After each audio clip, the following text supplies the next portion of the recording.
The PlayStation 4 has officially launched. I've played the games, and now I'm here to tell you which ones are the best. What is going on, guys and girls? It is Ghost Robo, and these are my top 5 PS4 launch games. I've played over a dozen PlayStation 4 titles and spent hours and hours with the system, controller, and games, and I'm here to tell you which ones I think are the best. Now, of course, this is my opinion, so it might not match up with reviewers, it might not match up with anybody else except me, and that's okay because I'm the one making the video. So, without further ado, here we go.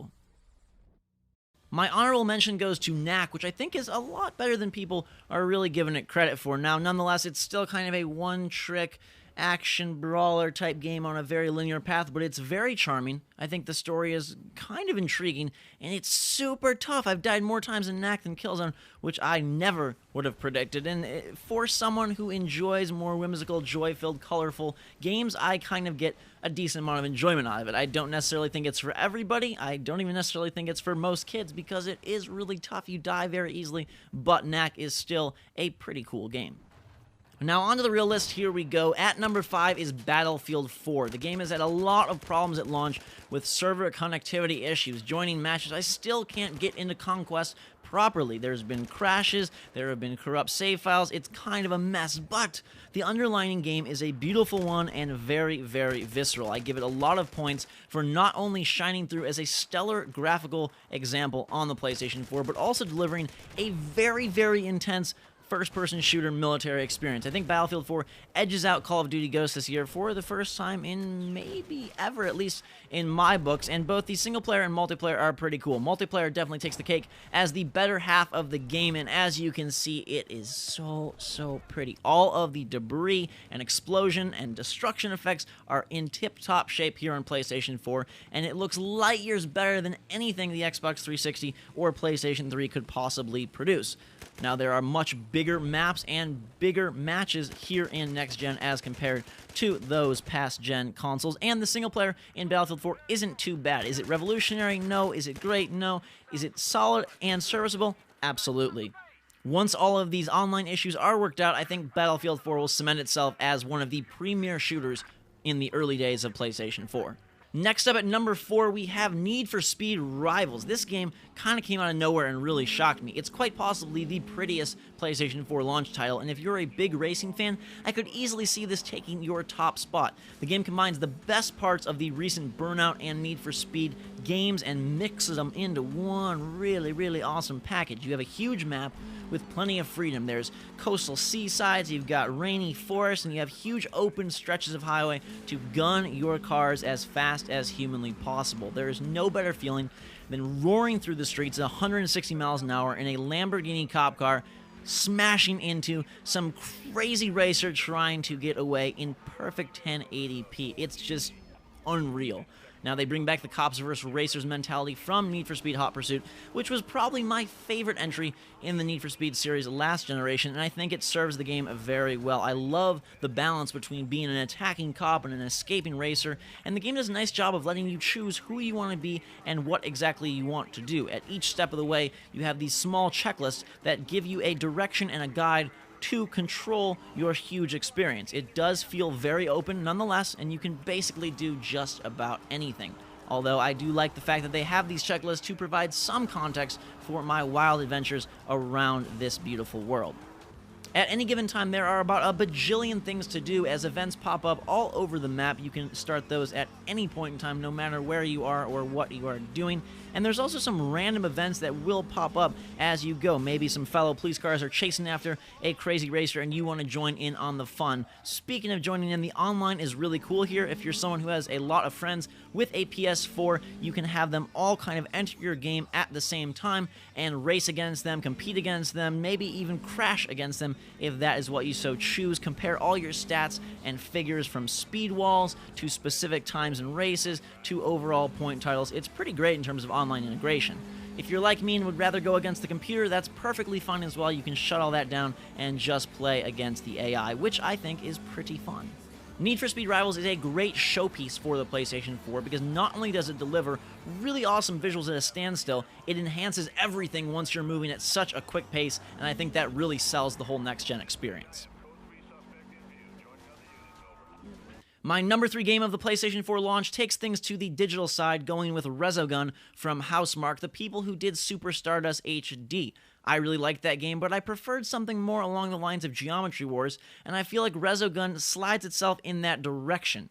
It may seem simple at first, but trust me, this game builds and builds and builds very, very quickly and becomes one of the most addictive experiences that the PlayStation 4 has to offer. It smartly structures itself in such a way that you're always wanting to try one more time, to build that multiplier just a little bit harder, to save just one more human in order to achieve the highest score possible. The game's difficulty ramps up pretty darn fast, but that is a good thing because it encourages you to play again and again, adding a lot of replayability to an otherwise kind of simple game. And while it may be simple in controls, there definitely is a lot going on visually. The exploding ships, the blowing away of every single pixel, voxel, whatever it's called, looks darn awesome. And the 3D cityscapes in the background have this strange sci-fi Bioshock thing going on that I really dig. The game may be short in terms of number of levels, but I definitely would pay $15 or $20 for this game because of its replayability and addictive nature. I constantly want to go back and see if I can string together the perfect run. Luckily, everybody who gets a PlayStation 4 will have access to this game for free because each PS4 comes with 30 free days of PlayStation Plus, and Resogun is free to all PlayStation Plus subscribers. So hey, you're getting a freebie, and it is a darn awesome one. Taking hold at number 2 is Killzone Shadowfall. Why all the negative hype? I've heard nothing but bad things about this game before I got my own hands on it, and let me tell you, it's a lot better than people say. Sure, it doesn't revolutionize the first-person shooter genre, but it's a heck of a lot cooler and different than most of the military campaigns we're used to seeing, especially those that have been released this year. The game takes a more open approach to past Killzone levels, and sometimes you do get lost, but whereas a lot of people find that to be a negative, I really enjoy it. I would rather be turned around and a bit confused, exploring and finding my way through the beautiful environments, rather than be led by some dumb soldier with an arrow above his head through simple corridors.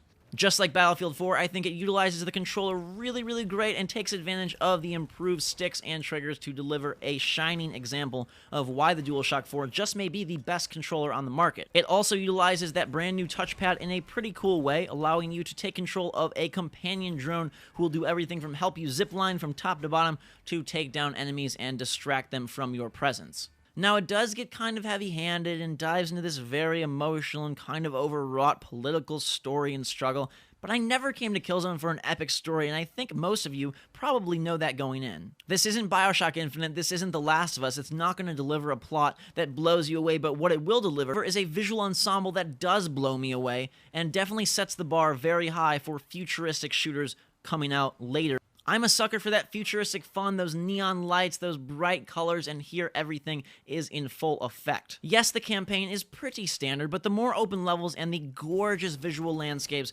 create another showpiece title for your PlayStation 4. Just like Battlefield 4, the multiplayer might be the better half of the game, yet again, their Warzone mode is not really like anything else on the market, combining a bunch of different match types into one chunky game. Here we have Team Deathmatch, Capture the Flag, Search and Destroy, all wrapped into one bundle called Warzone, seamlessly transitioning every 5 minutes to a new game type.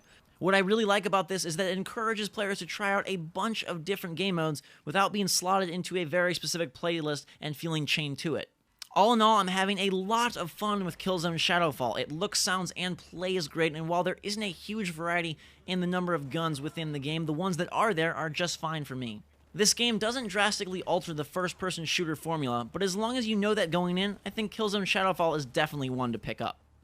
Now, many of you are probably wondering, what could my top game be? What is my favorite #1 title of the PlayStation 4 launch? And frankly, this surprised me as well. But when I sat down, thought about it, played them all again, made sure, backtracked, forward-tracked, and really made clear which game was my favorite, it was always this one. Coming in at #1 is NBA 2K14. Now, this game is definitely geared towards a specific audience, and those are the sports fans. But I will say that I think the leap from NBA 2K14 on last gen to NBA 2K14 on PlayStation 4 is sizable, substantial, and delivers the most lifelike sports title I have ever played or experienced.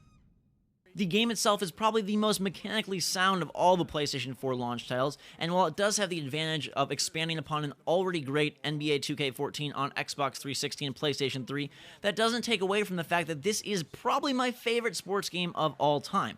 It plays great at every turn, the controls feel perfect on the DualShock 4, I can do just about anything I want on the court, the animations are so dang good, each player looks freaking fantastic, this just might be the most true-to-life video game on the market. Now, I fully understand that this isn't everyone's cup of tea, but if you are at all a basketball fan, if you have any interest in sports games, this one knocks it out of the park. It's a huge step up graphically from its younger Xbox 360 and PlayStation 3 cousins, and it adds a handful of new modes along the way.